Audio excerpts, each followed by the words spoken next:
Good morning. I'm Melissa Tellman, Marketing and Membership Director here at CPA, and welcome to our third day of the 2021 Coalition for a Prosperous America Annual Conference. Today is presented by SK International.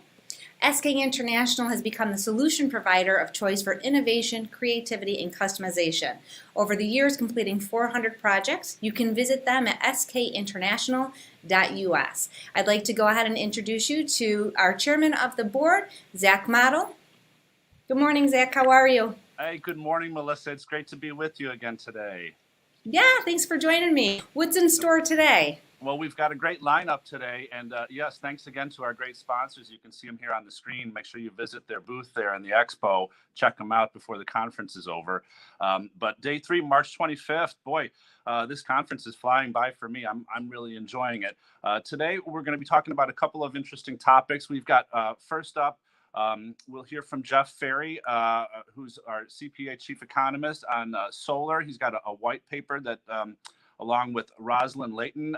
She's a China tech threat expert, and she's got a semiconductor white paper. And recently, these papers got a little bit of traction overseas even. So they're really hitting not only in America, but also in the UK. So people are paying attention to the work that we're doing here.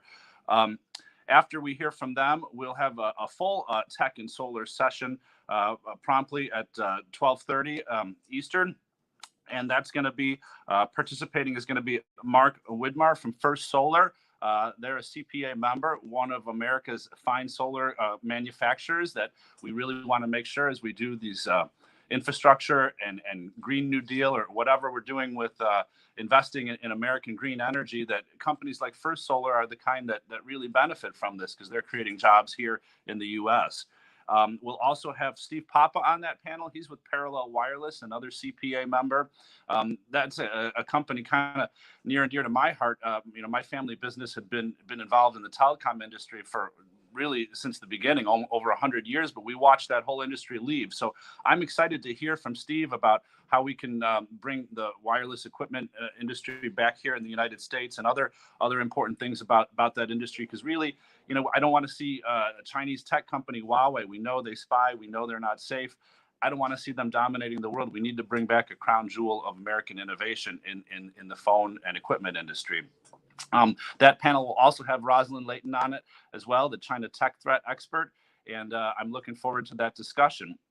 We'll have a break after that. And then a little bit later in the day at 2 p.m. Eastern will be the trade and tariff session.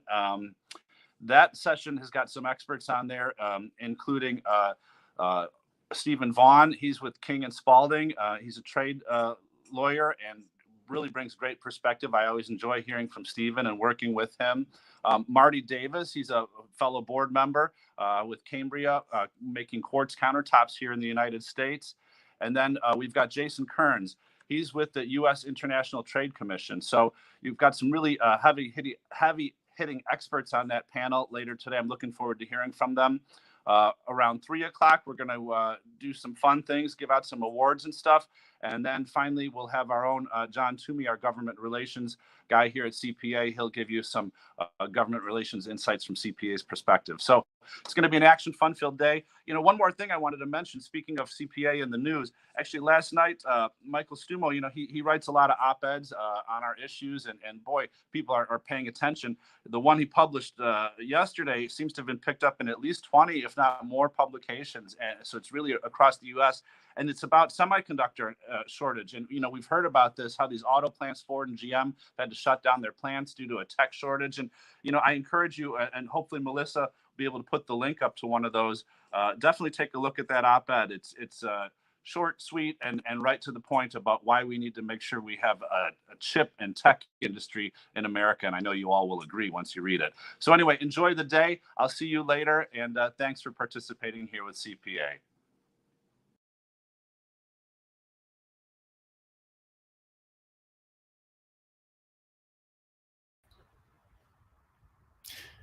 Hi, Melissa. You're on mute. How are you, Michael? Good morning. Good to see you. Nice seeing you. We've had a great 2 days so far. So what do we have in store? I know Zach has kind of given us a rundown of what's in store, but what did you think of yesterday's? Well, I'm going to talk a little bit about yesterday, but I just noticed before the conference today a couple of recent articles, both in the Wall Street Journal and the New York Times, that really are documenting that the arc of history is curving our way on trade and industrial policy. We've been, as everyone knows, we've been critics of free trade. Think it belongs in the dustbin of history. And, early America, as Ian Fletcher has shown, early Germany, and 20th century Japan, and the Asian tigers all used an intentional strategy to develop their countries from poor countries to rich. And we need to rediscover that, and we are. But on what I'm talking about is on March 17th, I guess it was this year, last week, Anna Swanson of the New York Times wrote, "In Washington, free trade is no longer gospel." And it was a long article about, how free trade is no longer gospel. It used to be a bipartisan Washington consensus that you just trade facilitation and efficiency is our key to prosperity. And obviously it hasn't been, but with the Trump administration, with Bob Lighthizer, the fair traders who went before, CPA who went before, we are now in a world where it is bipartisan, in part rejected in terms of free trade being gospel. The other one is from March 10th, the week before that, where Greg Ip of the Wall Street Journal says China's rise drives a U.S. experiment in industrial policy. And we're seeing bipartisan interest in industrial policy. We're seeing it in the China anti-China bill coming up, seeing it in semiconductors, which you'll hear a lot about today. And this view that we can just sleepwalk through growth is no longer in vogue. So we're really at the cutting edge. The arc of history is bent our way. And we, 3-4 years ago, developed CPA's competitiveness strategy, which was really our first public foray into developing the logic principles for industrial policy. We said competitiveness strategy because you couldn't say industrial policy. It was at that time. And now you can. It's becoming sexy. And it should be.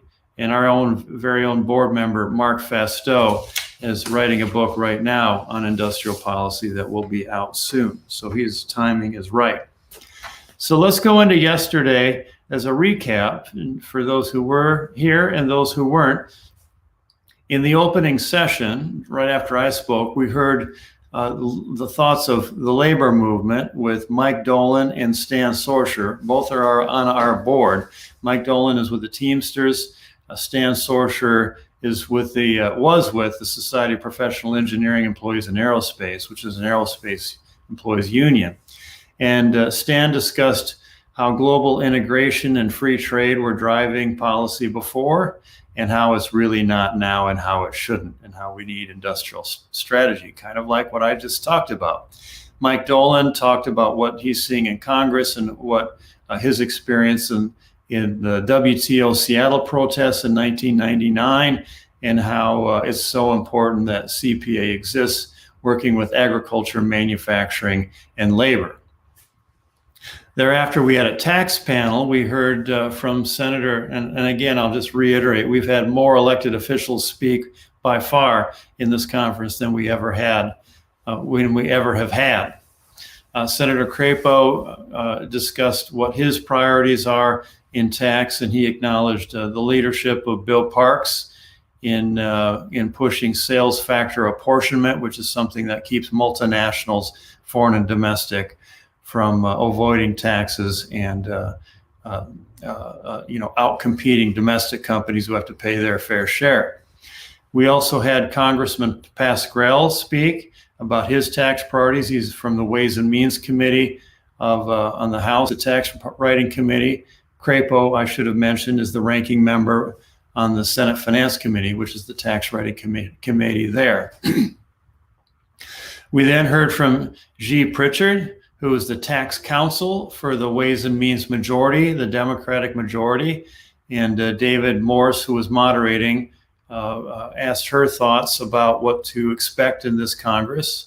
And then lastly, we heard from, well, not lastly, we heard from Ruben Avillona, who is the director of the International Tax Program at the University of Michigan Law School. And he gave a very succinct and powerful indictment of the international tax system right now and how sales factor apportionment fixes all the problems that were identified. And then we further heard from Zach Model, who you just heard from, and who runs, of course, a Atlas tool in Illinois, and how he is not happy, I guess I would say, about competing with global firms, foreign firms that pay less tax than he does, and he has to pay the full load because he can't profit shift to the Cayman Islands, or doesn't anyway. He doesn't set up to profit shift to the Cayman Islands or otherwise avoid U.S. taxes. So it was a powerful panel. Next, we had the Buy America panel, which we heard from Tammy Baldwin, a senator, Democrat from Wisconsin. She's been a champion on rebuilding American industry. She, in many cases, she led on the currency bill, our market access charge bill. She's leading on healthcare, and she's leading on country of origin labeling as well as Buy America. And Tammy Baldwin showed up in person and was interviewed and gave a great talk about her priorities. Then we heard from Senator Cynthia Lummis from Wyoming. She's a freshman senator, and she spoke about her ranching background and the need for country of origin labeling in cattle and beef. We need to produce more here. We need to produce more rare earth minerals as well. And we heard then from Claudia Tenney, who's a New York Republican. New York, I don't have the district, but she's been a longtime supporter and colleague or collaborator with CPA. She was in 2 years ago, then out a couple of years. Now she's back in. And she talked about her work on Buy America and supporting a bill called the Spoons Act, which helped one of our members, Greg Owens of Liberty Tabletop, get his flatware sold into the U.S. military. And what's interesting is Tammy Baldwin, Cynthia Lummis, and Claudia Tenney of different parties, obviously 2 Republicans, 1 Democrat. You couldn't hardly tell them apart in their policies in terms of wanting to rebuild U.S., Buy America, online labeling, that sort of thing. And we heard some back chatter that we think they're going to be working together closer as a result of this conference, because I don't think they were aware of each other's strong views. We also heard from our own Brad Markell, who's on our CPA board. He's with the AFL-CIO, leads the AFL-CIO Industrial Union Council, which is the subset of the labor movement, or at least of AFL-CIO, that is the manufacturing goods producing unions. And he spoke about his long years in labor's focus on Buy America and fixing the Buy America waivers. They're hoping that President Biden does in fact waive, tighten it up so that 60 countries cannot access Buy America programs like they do now under international agreements. Country of origin labeling is supported strongly by labor, and he further talked about infrastructure and how Trump and Biden's executive orders on Buy America and supply chains were both a big help to get us where we are now and on the path to rebuilding our supply chains. And then at the end of the day yesterday, we heard from Bill Bullard on how America's largest ag sector can be rebuilt. That is the cattle sector. It's our largest by volume, the largest by geographic distribution. And we saw some shocking data on how consumer prices are continuing to increase for retail beef, but cattle prices that farmers and ranchers receive have crashed. And in part, that's due to aggressive importation of cattle and beef by multinational meat packers And he also described how the NAFTA 1.0, NAFTA 2.0 USMCA has really destroyed the cattle industry because it has let in so many Canadian cattle and Mexican cattle and really harmed rural America. So that country of origin labeling is extremely important for the cattle industry, and we need the Biden administration to step up, the Secretary of Agriculture, Vilsack, to step up. So so that was yesterday. For today,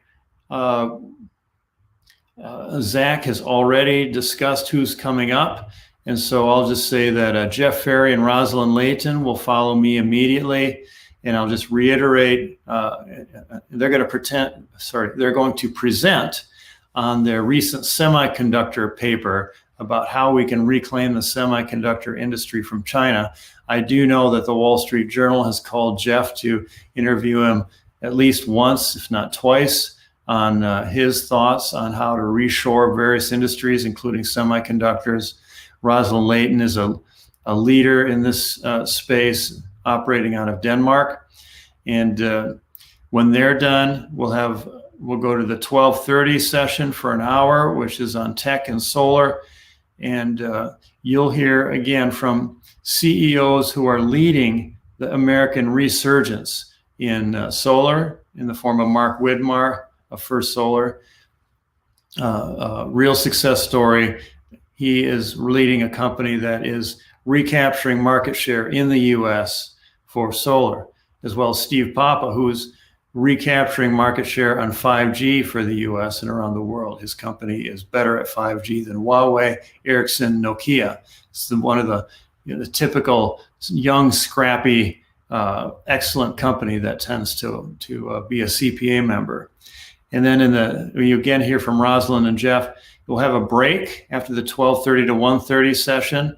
Then we'll go to the 2 to 3 o'clock session where I'll moderate, and I'm lucky enough to have Representative Brian Higgins from New York 26th, who we're going to give an award to. And then the ITC chairman and longtime friend, Jason Kearns, Marty Davis, our board member and the CEO of Cambria Inc. in Minnesota, which makes quartz countertops. We'll hear from him about his challenges that he overcame with China flooding the market and taking out his market share in his company, and how we fought back and won. We're from Stephen Vaughn, former USTR general counsel under Lighthizer, who was a key part of the Trump trade team, who has bent the arc of history in the way that I've just stated in my opening remarks. And then lastly, so after that 1 hour session from 2 to 3, we'll have at 3 o'clock, we'll have an award ceremony for one of our members, and then hear from John Toomey on government relations. John is doing a great job. He's had 80 meetings so far, probably more on the Hill, and a lot of the success that we're having in Washington is due to John, and so you'll hear it from the expert's mouth. So with that, I'll close it, and I'll turn it over to Melissa and Jeff Ferry and Rosalind Layton.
My apologies on that. For whatever reason, the sound's not coming in. So we'll go ahead and play that video from First Solar a little bit later on. But I'd like to go ahead and introduce Jeff Ferry. Good morning, Jeff. How are you? I'm great, Melissa. How are you? Good, thank you. And I'm going to bring Rosalind Lee in also onto the screen so we can introduce her as well. Good morning, Rosalind. How are you? Very well, you too. Thank you. The floor is yours, guys. We're really interested to see what you guys have to present. Okay, thanks very much, Melissa. So, good morning to everybody, and good afternoon to Rosalind. Rosalind joins us live and direct from Copenhagen, Denmark, for this international video. And the plan is that first, I'm going to talk a little bit about our solar white paper that we published a few weeks ago. And then Rosalind's going to speak a little bit about our the semiconductor white paper that she and I jointly authored very recently, published that earlier this week or last week, this week. And then we would be happy to take questions from anybody. So let me just give you, if I could, a rundown of what we argued in our solar white paper. And you can read that, of course, on the CPA website. You can download it there. Also, there have been a number of editorial articles. One came out in the American Prospect that basically summarized our white paper only yesterday. And I had an article in Industry Week, and Michael's had several articles published in US newspapers on this subject, on both solar and semiconductors in the last couple of weeks. So let me give you a summary of what we said. The aim of our paper was called Reclaiming the Solar Supply Chain from China. And what we pointed out was that the US has made some significant progress in making solar equipment for the US market in the last several years, but China still has a chokehold on several important sectors of the industry, and we'd like to see the Biden administration take positive, proactive action to support the U.S. end-to-end solar supply chain. So more specifically, what our report did, first of all, we looked at the solar safeguard tariffs, Section 201 tariffs, which were enacted by the Trump administration in 2018. And they levied a tariff of 30% on imported solar modules, declining each year. And even though it was only a 4-year tariff program, what the data shows is that during that time, the US industry gained substantial market share in the US market. Specifically, we have federal data up through the end of 2019. And what that showed is that the US solar module industry took 19.8% market share in 2019, 20%. That's a 10-year high and up from single digits and close to zero, actually, 5 and 10 years ago. And this is a very positive achievement. The reason why this happened is that solar module companies, including First Solar, Q-Cells, and many others, were willing to invest once they knew there was a tariff with at least a 4-year runway. And they invested in manufacturing facilities all over the US, really from Florida to California to Oregon. We've seen solar manufacturing facilities come online making solar modules. Second important point is that throughout this period, in other words, from 2018 up till today, solar module prices have continued to decline. Roughly 8% a year is what we estimated looking at the industry data. Third important point, solar installations, in other words, sales and deployment of solar modules across America actually grew in this time. And last year in 2020, it hit a record of about 16 gigawatts of solar deployed in the US, which is an all-time record for the US. So you take these three things together, US market share increased, prices continued to fall, sales and installations continued to rise, and it is absolutely clear that the tariffs were a huge, huge success. None of the disasters predicted by the fear-mongering forces of the early Trump years came to pass, and only good things happened. It's really, I'd say as an economist, it's actually surprising to me specifically that prices did not rise. And I've been asked again and again, why don't prices rise? And the answer is that there is sufficient competition within the domestic industry so that even when you levy a significant tariff on the imports, you find that that full tariff increase is not seen in the US price because the domestic manufacturers compete aggressively to get share in the domestic market. Also, of course, when you invest and build a manufacturing facility,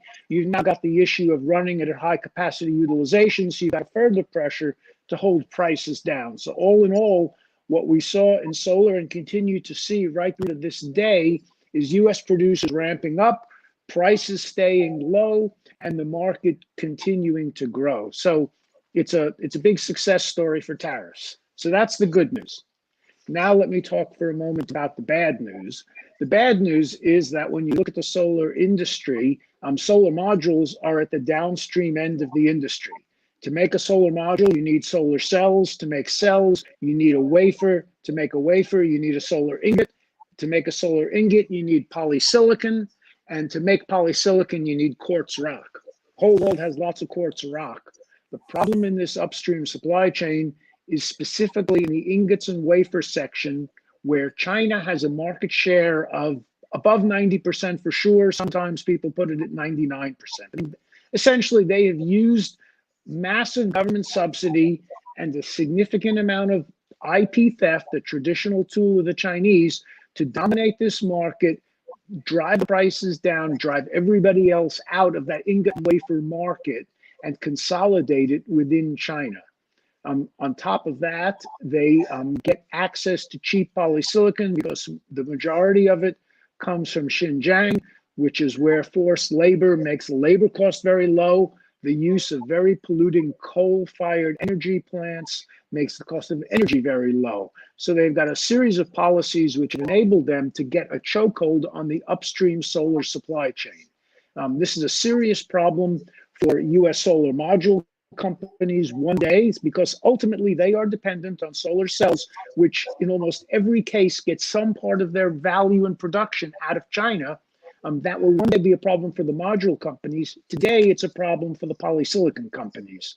The reason is that we have three very healthy three potentially very healthy polysilicon companies. I say healthy, what I mean is they are using state-of-the-art manufacturing processes. And what we find in most US industries these days, because the importers have put such pressure on US industries, that US industries have invested heavily to get to state-of-the-art processes and get their costs down. So polysilicon in Michigan, in the state of Washington, and in Tennessee, we've got excellent facilities, but they are struggling because they really don't have enough people to sell solar ingots and wafers to, and the Chinese are taking retaliatory measures.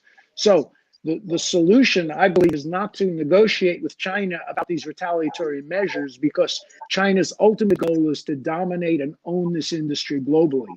The solution is to have an end-to-end US solar supply chain. We already have the poly. We need to make ingots and wafers and cells here, and we need to take government policy action to make that happen.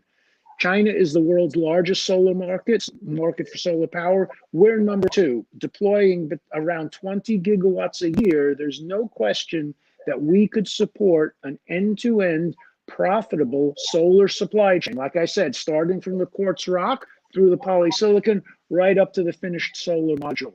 So in the white paper, we advance several policy options that we'd like to see the Biden administration enact. And with the help of the CPA government relations team, we are speaking to members of Congress and members of the administration on virtually a daily basis about these issues, because they're hot right now.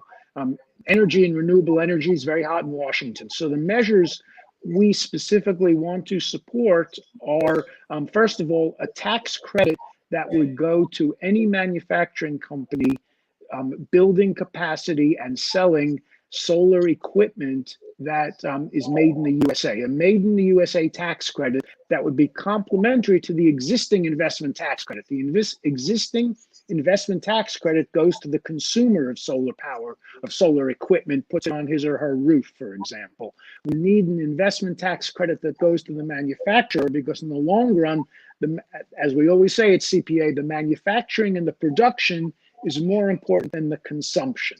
And if we had that tax credit, I'm assured by folks who are active in all those upstream industries that we'd see a lot more investment in those industries, and we could move towards self-sufficiency in solar power. So the tax credits key proposal, continuing tariffs and extending tariffs to those upstream products is an important proposal too. And then additional government support for the R&D and research into this industry is also critical because, as you may recall, 20 years ago, the US was the undisputed world leader in solar research and development. The solar cell was invented at Bell Labs, of course, in 1954. And after that, we continue to be the R&D leader.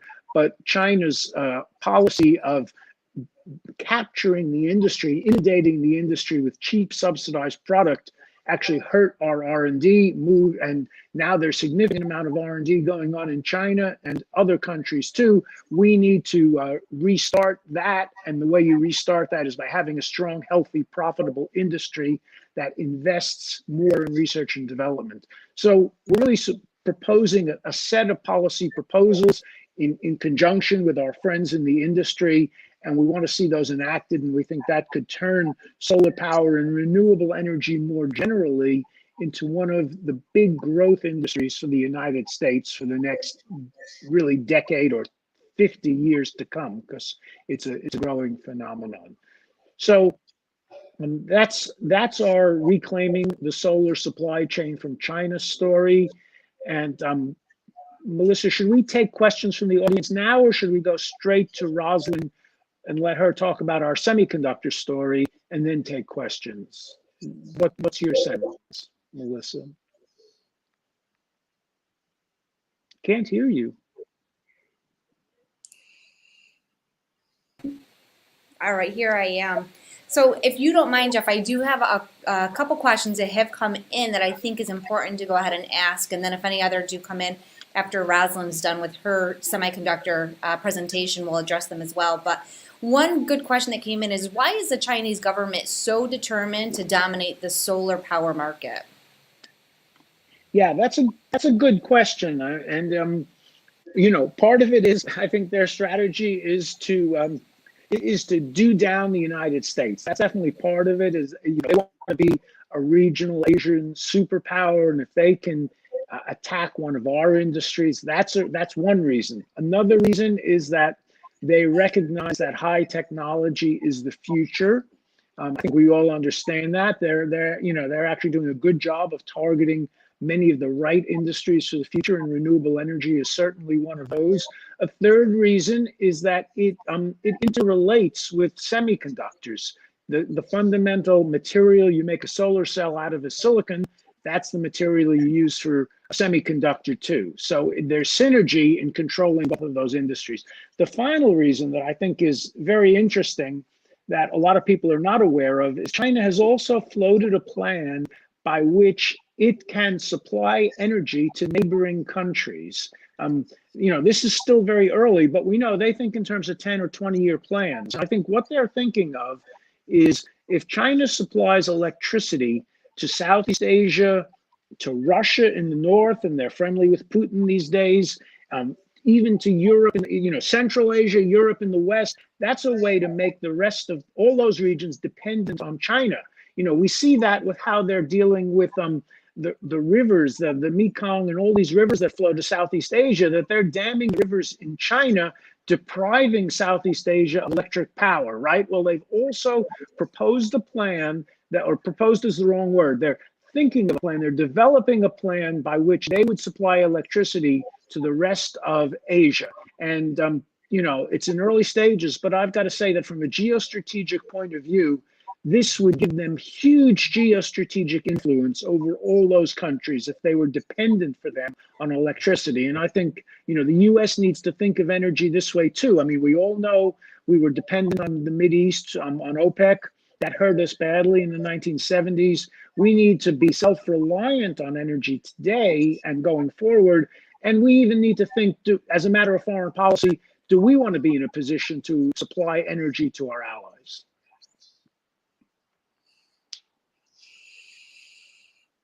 Back to you, Melissa. Any more questions for me? Or should we move to Rosalind? Yeah, one more for you, Jeff, and I think that, you know, this is a good lead into it. Does the U.S. still have a technological lead in solar power? can we compete with that, with your recent comment? Yeah, that's a good question. On the one hand, we don't want to underestimate China's position. They are producing excellent solar panels when you judge them in terms of the amount of sunlight that they can convert to energy. They're right up there at the state of the art with us. But I think, we're going to talk to First Solar in an hour. That's an innovative technology that is not being mass produced in China. I still think that China tends to be great at copying and not so great at disruptive innovation, or not good at all at disruptive innovation. And I think if we could, give that industry its mojo back, so to speak, here in the U.S., I think you'd see not just First Solar and its thin film technology, but other innovative technologies take off once again, not just take off in the lab and in terms of academic papers, but actually be deployed. So I actually think we would gain an advantage on China if the industry had more oomph behind it. You'd see us making these leaps forward in innovation and actually driving the cost curve down more aggressively than China is doing right now. Thanks so much, Jeff. I think that's a good segue into having Rosalind go ahead and introduce and discuss the semiconductor white paper titled Maintaining U.S. Leadership in Semiconductors and Countering China's Threats. Rosalind, the floor is yours. Thank you, Melissa. And Jeff, thank you so much. It's an honor to be here with you and the CPA audience to be part of this important conversation. And what we need to accomplish in the next 4 years. I'm delighted that we could work on this paper together about semiconductors. And I think that, part of what brought on our collaboration was that our organizations have a lot of similar goals. There's a lot of overlap. CPA is very committed to quality jobs in the United States and manufacturing opportunities. And my organization, China Tech Threat, is very focused on protecting Americans' security and privacy from the technology produced by firms owned and affiliated from the Chinese government. And we've gone through this period where American consumers were told, buy a lot of Chinese tech, buy these Lenovo laptops and these Huawei phones and even GE refrigerators, which is no longer an American brand, it's a Chinese brand. And, that was supposed to be a good thing because prices were cheap and we'd have a lot of devices. But now we find we have a lot of problems. We've lost manufacturing capability. We have increased cyber attacks. We have data breaches. We have, anytime you use Chinese software, your data is going back to China. And now we have national security concerns with semiconductors. So that history with the IT industry was really sort of the open door to where we are now with semiconductors, which essentially are maybe the Lego bricks or the building blocks of all of the electronics that we use. And again, something invented in Bell Labs in the 1950s, important American innovation, where we led with manufacturing and commercialization, but have lost a lot of our manufacturing capability. And now it's become a national security issue because the semiconductor chips that we export, or the technology we export, the software of making semiconductors or the equipment, can make its way to China into the hands of the Chinese military, where it will be used in their weapons to improve the precision of the weapons, improve the accuracy, the force, and so on. And those kind of weapons can be aimed at us. So in our paper, we wanted to look at the semiconductor industry. It is today 360,000 people. They make an average wage of about $75,000, which is 40% higher than other industries. Over the last 20 years, however, the workers have in the American semiconductor industry have shrunk by about 36%, during which the same period, the profits of the semiconductor industry have doubled. They were in 2000 something on the order of 200 billion, and today are 400 billion. So, and in this period, in this transformation, the US share of the total production of semiconductors globally has shrunk to 12%. And that amount continues to shrink while China is growing its market share. Now, what we also describe is that American companies themselves are accelerating this very decline by selling their advanced equipment to China, actually providing the means of production to Chinese firms so that they can make their own chips and develop their own technology, catch up with us. And we have the danger that these are, in most cases, all the factories in China have some kind of affiliation, if not direct affiliation, indirect affiliation with the military. So we have firms like Applied Materials or Lam Research or KLA selling to companies with the names of YMTC and CXMT. Doesn't maybe mean anything to the group, but these kind of nameless, faceless fabs or foundries or factories for semiconductors, they are places that are now becoming security threats.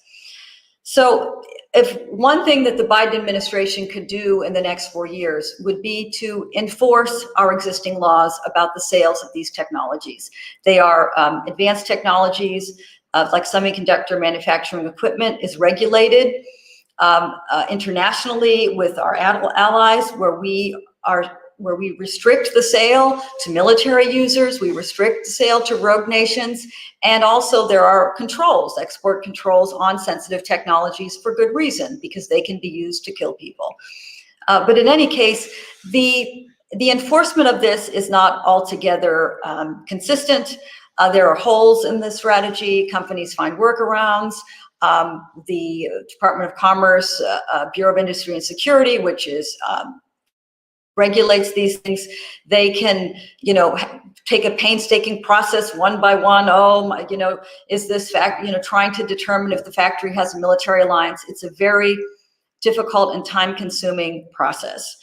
So that itself is a real challenge for us. So we talk about the international and foreign aspects of semiconductors and trying to stop the leakage of technologies, the things that happen in an illegal way, and ensure that the trade that goes on is legitimate. That's very important. But we also talk about what needs to be done on the domestic front, and that is, what do we have to do about manufacturing? And as we've discussed, it's been hollowed out over the past couple of decades. And our goal, Jeff and I, is to see American majority-owned factories in the United States that can produce a reliable, scalable, quality semiconductor chips that can be used, in Apple products that have to be, and produce at scale. And we also suggest that we need to produce 50% of the chips that we need. And that is very important across the categories, especially something like memory chips, which are critical for advanced technology industries like 5G and artificial intelligence. They are the most advanced chips, and we need to have those in high-end products. And so we need to look at having that. The good news, at least on this side, is that strength in the U.S. is chip design. We have over 50,000 Americans who work in this field, and we want to strengthen this existing prowess we have by getting the manufacturing, the advanced manufacturing that goes with this design. This follows along with what I teach in the university around network science, where we need to bring together, and this is going on in industry, where the research, the design, the advanced manufacturing go together. They're not separated, they're integrated, they inform each other, and they improve together. And so we have certainly seen some developments. We talk about where the manufacturing is done today, companies like TSMC in Taiwan and Samsung in South Korea. But these companies are doing their cutting edge manufacturing in their own countries. It's actually something that we can learn from, and that in fact we should want to do here as well. And the difference, though, is that these countries, South Korea, Taiwan, Singapore, they offer tremendous financial incentives to the companies to make their factories there. All sorts of subsidies, tax incentives, what have you. They provide really just a turnkey package, and we just haven't thought about that way in the United States. Similar to what Jeff has described with solar, very important, having tax credits for manufacturers. We talk about something similar where we would create incentives to buy the chips that are made in the USA. 30% tax credit, that's very important to make them attractive. And there's also been the CHIPS Act, which is an important move in Congress to appropriate. The money hasn't yet been appropriated, but at least it reflects the recognition that we need to develop a comprehensive strategic semiconductor policy that includes the manufacturing. There have been important developments where we see global foundries opening a factory in New York. Recent discussion about Intel with, I think, a $20 billion investment in Arizona, could potentially have 2 factories and with 15,000 jobs. That's quite encouraging. These are all positive developments, and we need to multiply them. And we talk about other actors that could play a role here, Apple, NVIDIA, and so on. But in closing, what I would say is what we've really learned all about this, which again was never taught in business school when I was there, it was all about offshore everything, is that the security matters. And COVID has taught us that. When we cannot get the products we need to live our daily lives, to run our businesses, because they're sitting in a port in China and they cannot get out for whatever reason or for other political reasons, that's just not something that we should afford to do. So for all of the trade people out there, we know of comparative advantage and we know about specialization. Well, there's another economic concept we know about called diversification. And every investor knows that we need to diversify our supply so that it is reliable and safe and is secure when we need it. And part of that is to look at our 12% of the production we do today and to raise that to 50% and ensure that it's in the right categories that are strategic for us, namely the memory sector. And this is something that we have to do for our security. It will help us increase jobs. It also can stop the geopolitical challenges that we have. Even when we look at something like TSMC, their location in Taiwan is problematic. Their largest customer of Huawei is problematic. The pressure that China will want to put on TSMC for those reasons. These are all the wrong reasons to be offshoring manufacturing when we should have it in the US and use it to strengthen our economy and our nation. And so in any case, I want to thank you, Jeff, again, for this opportunity to work together. I learned so much and so many interesting parallels I'm sure we'll talk about in the next panel as well between solar and semiconductors. And I'm hoping our audience will have some questions for us and that they will certainly read the paper. Thanks very much, Rosalind. It's a pleasure to work with you too. Here at CPA, I was thrilled to work with China Tech Threat, Rosalind's organization, and we're thinking that collaborations could be a good way for our little research team to multiply our power. So, Melissa, do you have any questions for Rosalind or myself? Yeah, so one came in and it's, what do you make of Intel's announcement on Tuesday evening that it will open 2 new fabs in Arizona? And it's a twofold. And does that solve most of the problems that you're addressing in the white paper? Jeff, do you want to take it? Sure. Maybe you start and I'll add on. Okay. So, Intel's announcement is a great step forward. It's good to see that they're going to effectively go into the foundry business. In other words, they're going to manufacture chips that other people bring to them. And they've been in discussions, they said, with Apple already about this topic, because obviously the 2 companies know each other really well. As Rosalind said, it'll be great to see 2 additional fabs in Arizona dedicated to state-of-the-art 5 nanometer or 3 nanometer logic chips. That's a great positive development. Further, I'll say that as someone who used to work in Silicon Valley, I'm very pleased to see Pat Gelsinger take over as CEO of Intel because he did a great job at VMware, and let's hope he can fix all of Intel's problems. However, as Rosalind said, we need to have a diversified manufacturing base. A single company opening 1 fab in the US or even 2 fabs, Intel will open 2, TSMC says it's going to open 1 in Arizona. That's not enough to solve the problem, because the problem is that this is a $400 billion industry. We've only got 12% of the manufacturing capacity in the US. Manufacturing capacity is continuing to grow in Asia, in Taiwan and China. We need more companies, more choice, more technology leaders making more fabs. You want to add anything, Rosalind?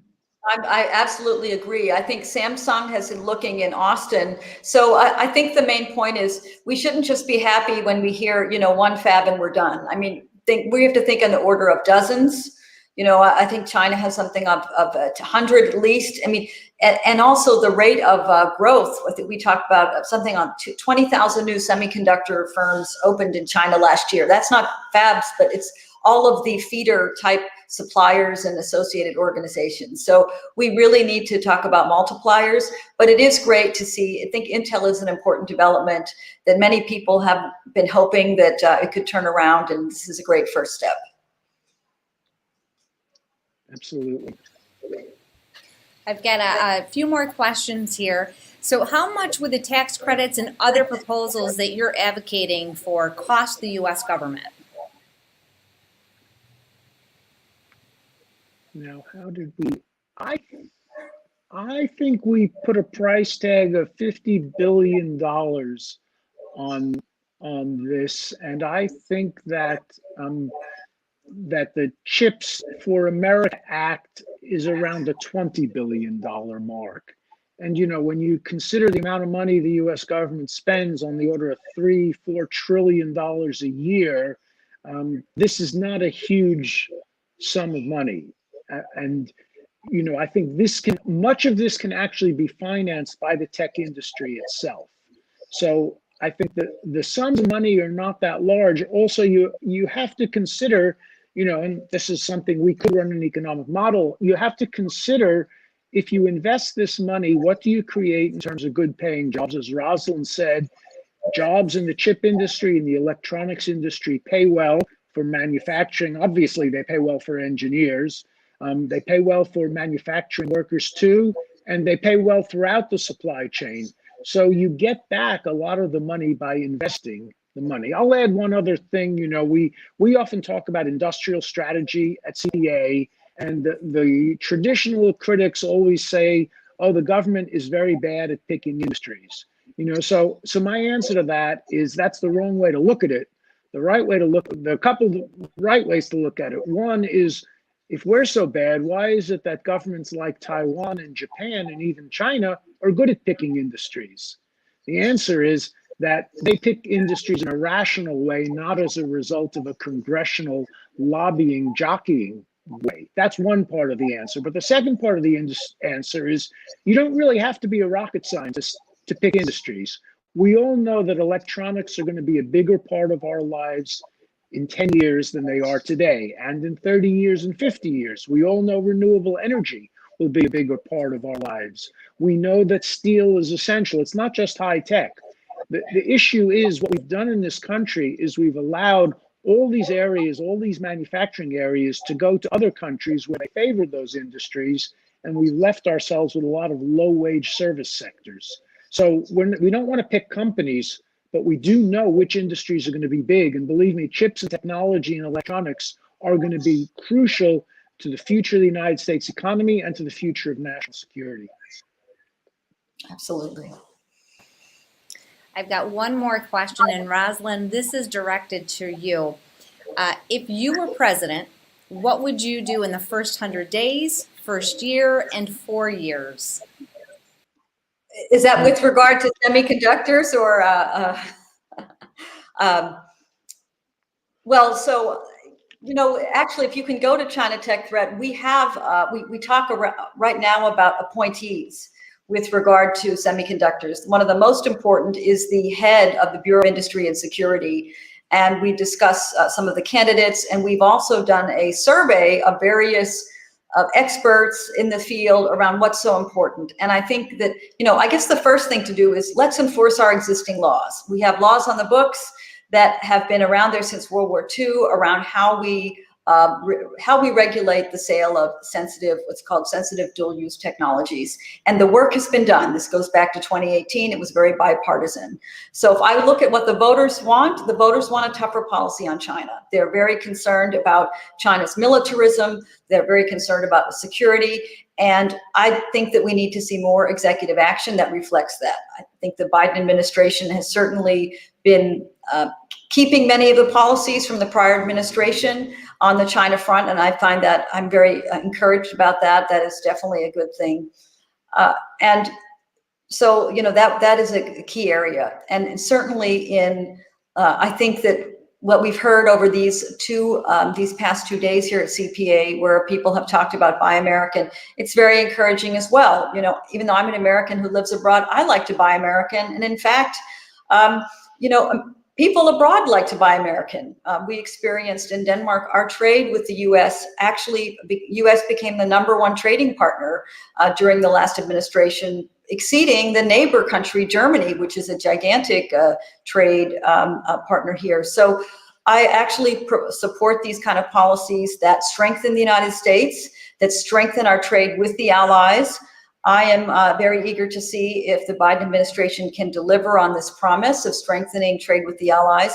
When it comes to semiconductors, the #1 thing is creating a larger legitimate space for trade in legal, in the kinds of things we want. So we want to have the exchange of our advanced technologies to our allies and to our friends. We want them to be buying our products and services. We don't want a country like China with the military that it is to be the lead in this area. And we have the opportunity now to do that. And that's what I think we should do.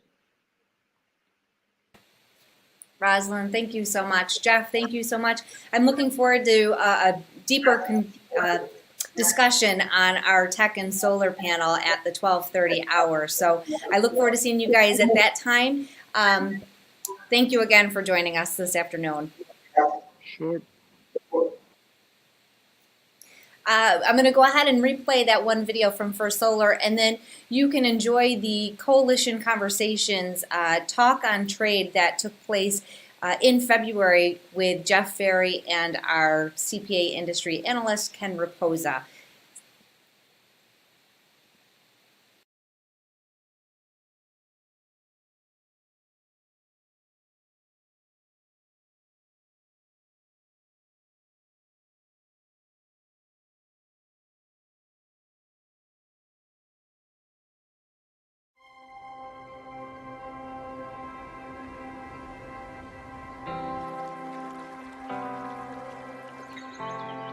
Here at First Solar, we make the most of every day. We work to build innovative solar solutions to meet America's ever-growing need for more secure, affordable, and renewable energy. Because energy is the lifeblood that keeps us all moving forward. We make the most of the day so people can make the most of theirs with cleaner, reliable solar electricity. So they can make the most of new opportunities, of taking big shots, of their commute, of working lunches, and daily rounds. First Solar is the largest American solar manufacturing company. We see the opportunity with every megawatt of clean energy produced. We're leading the world's sustainable energy future. We make the most of technology in order to optimize solar generation and performance. Our goal is to make sure America continues to move forward with cleaner, reliable solar electricity. Because at First Solar, we power more than just energy. We make the most of the day so you can make the most of yours. First Solar, America's solar company. Online at americasolarcompany.com.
there, everybody. Thanks for joining us. It's Friday, a little after 2 o'clock. We had some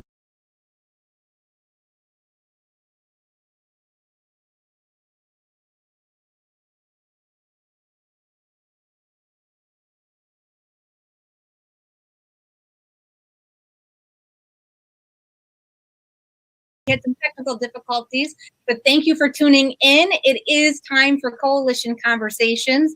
Joining me today, we have CPA's Jeff Berry and our industry analysis, Ken Raposa. These two busy man. Good dynamic together. So we're in for a really good show today. We're going to be talking about the year in trade during 2020. Jeff, CPA and the research team just put out an article yesterday with your reviews and analysis of what took place in the world of trade during 2020. There were some ups and downs, but overall, you want to go ahead and explain a little bit on how this is going to impact the economy and what we do with the GDP and our exports and surplus? Sure, Melissa. So what we saw last year was the trade deficit continues to get worse. It was 17% worse in 2020 as compared to 2019, $678 billion. That's our deficit on goods and services. And even worse than that was our deficit on merchandise trade, which hit an all-time high of $916 billion. So that's the highest ever goods trade deficit in U.S. history and in world history. For all recorded data we have, no other nations ever run a deficit on that kind of scale. And people sometimes say, well, why does that matter? That's not an important economic variable. And we strongly disagree. It's a very important economic variable. What it represents is roughly 3% of U.S. economic demand going to foreign goods, going to imports, when it should be going to domestic production. And of course, within the manufacturing sector, it's a much more severe problem because our calculations from our reshoring index show about 22% of manufacturing demand goes to imports, and no country can build its manufacturing sector with a fifth of the demand going to imports. And as I said, the problem in 2020 just got worse as compared to 2019. I don't hold out. I have little reason to believe it would get better this year in 2021. So it's not a good picture. Ken, what do you take on this?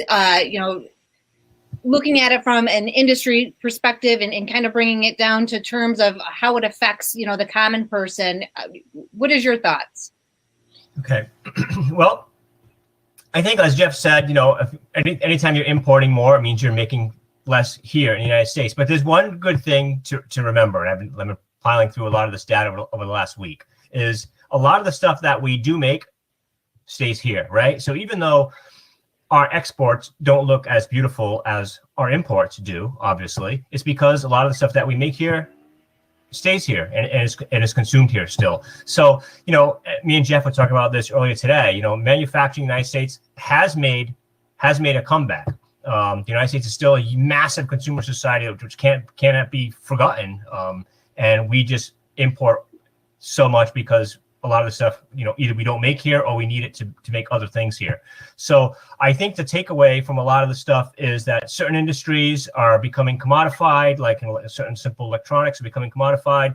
The automotive industry is still becoming heavily weighted more towards Mexico. But again, we produce a lot of the cars here and we sell them here. We're not necessarily importing them. So it all depends on the sectors. And I'd like to ask Jeff, how did these numbers really come down realistically? Because we have a situation where we're still producing a lot of stuff here, like semiconductors. We're still producing most of the stuff here. We're still a dominant force in semiconductors worldwide, but yet we import obviously more than we export. But most of the stuff we make stays here, so these are things to consider as well. And I think it's important to understand that part of the equation.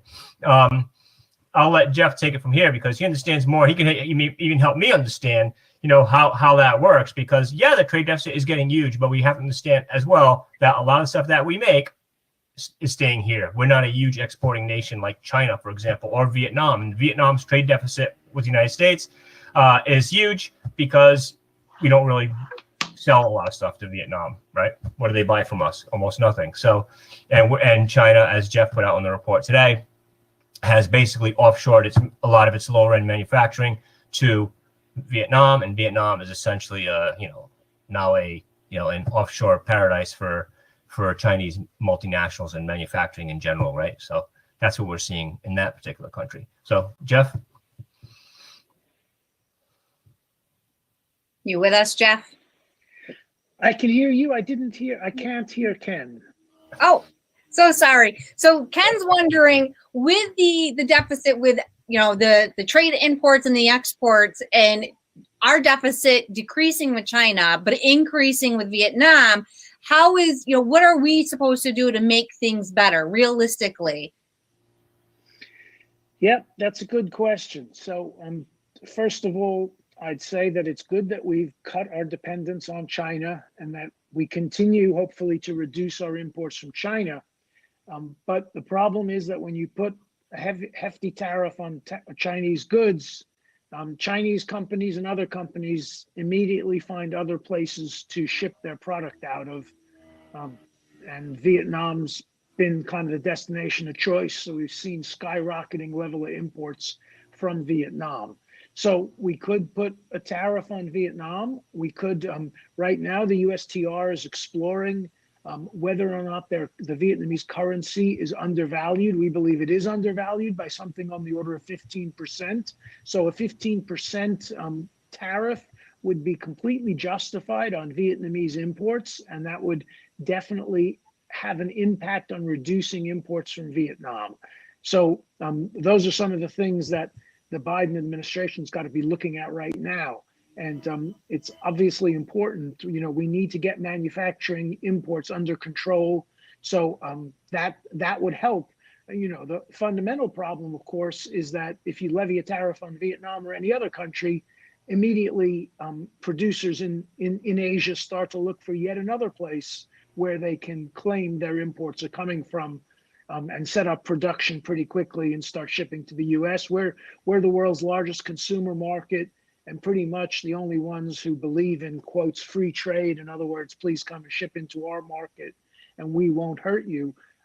So we're the target for all these countries. So what we really need is a comprehensive solution. And we've often talked about making the dollar more competitive as the ideal comprehensive solution, because that affects us against every other country. So that's really the broadest and the best policy choice to act on the value of the US dollar, which is some 26% overvalued. So for those who are watching with us, feel free to go ahead and put a question or a comment and we can go ahead and stream them. This one question did just come in, Jeff. And it's, why is currency misalignment the larger problem for U.S. producers? So somebody must have went in and read your report. And you did speak about the, currency just being overvalued by 27% on the dollar. But, why is this misalignment that bigger problem? Yeah, okay. So a lot of people remember the disputes we had years ago with Japan about currency manipulation and then with China. And they're familiar with the idea of currency manipulation, which is a government deliberately acting to hold down the value of its currency. Well, since about 2014, China has stopped manipulating its currency aggressively. When the Trump tariffs first came on, they definitely managed their currency, and I would call that manipulation, from 6.3 to around the 7 range. It's now fallen back to around 6.5. But that's actually not very much manipulation compared to the years between 2000 and 2010, when it was some 30 to 40% undervalued. So that problem has kind of shrunk in size. But currency misalignment is a different problem. It is a problem caused by the huge financial markets' demand for dollar-based assets. Every month, there's some $3 trillion of inflows of foreign currencies into dollar-based assets, by which I mean stocks and bonds, and that holds the dollar artificially above its competitive level. So that's the problem we have to act on, more than manipulation. The misalignment problem is a fundamental systemic problem in the international currency system where the dollar is in demand. It's sometimes called the dominant currency in the world, and it's in demand so much that it's grossly overvalued. The manipulation problem, not only is it a smaller problem, but it's also a sort of legalistic issue where you've got to, people keep setting standards of so-called proof to prove a country is manipulating its currency. And as you may know, the Treasury recently said Vietnam and Switzerland meet the current congressional standards. It's not yet taking any action. Those are two relatively small countries. What I'd like to see is a systemic solution called the market access charge, which would bring down the dollar, address misalignment directly, say, look, nobody's doing anything wrong. The financial markets just are too much in love with the dollar. We want to put a tax on foreigners' ability to buy dollars so we can get the dollar down to a competitive level so our manufacturers can compete on a level playing field with foreign manufacturers. Gotcha. We've got somebody else who is asking about the prescription meds being imported. So what do we do about that to help curb that offset and that imbalance? Yeah, I think that is a big problem. We need to do something about that. We can't rely on foreign imports. The pandemic makes it crystal clear. We still have a lot of meds, both prescription and non-prescription, by the way. Even simple things like aspirin are coming in, are dependent on, often on Chinese pharmaceutical ingredients. So there's a lot of dependence on China wrapped up in this medication issue. So what we need to do is we need to use the Defense Production Act to encourage pharmaceutical companies, or incentivize, and you could even say compel pharmaceutical companies to produce here in the United States. And we need to also incentivize them through tax breaks and other measures. And there are some reports that the Biden administration is looking into these things. So I'm hopeful they actually, seize the opportunity, while people are still very much aware of the pandemic and the shortages we've had of medicines. It's incredible. I think, the FDA has something like 180 medicines are listed as being in shortage. And basically, I think they give the pharmaceutical companies far too easy a ride. You've got drugs in shortage. You've got drugs that come from countries known for substandard production. We need the Congress and the FDA to get tough on this issue and incentivize, through a mixture of taxes and use of DPA, more investment in production facilities in this country. Ken may have something to add to this. No, I don't really have much to add to that, Jeff, other than I think there's a hearing. He's there and he's speaking. Yeah, Jeff, isn't there a hearing next week? Is there a hearing next week, Jeff? Is there a hearing next week? It would be on pharmaceutical DPA. They're going to talk to some vaccine in makers. Congress right now, I'm not familiar with the schedule of hearings. Okay. Well, I think that there is one, Melissa, and to the viewers, I think it's next week or the week after. There is going to be a hearing where pharmaceutical manufacturers who are making the COVID-19 vaccine will talk to Congress, and they'll address issues like the Defense Production Act and whether or not, how that works. Of course, the United States imports a lot of pharmaceuticals, mostly from Germany, Ireland, Switzerland, and then India, I think, is probably in fourth place. Why that is, it depends, because everything is not broken down into what's being imported. A lot of it is just the ingredients that go into manufacturing drugs here in the United States that are sold specifically here in the United States, as opposed to full items like aspirin or something, or a a blood thinning drug.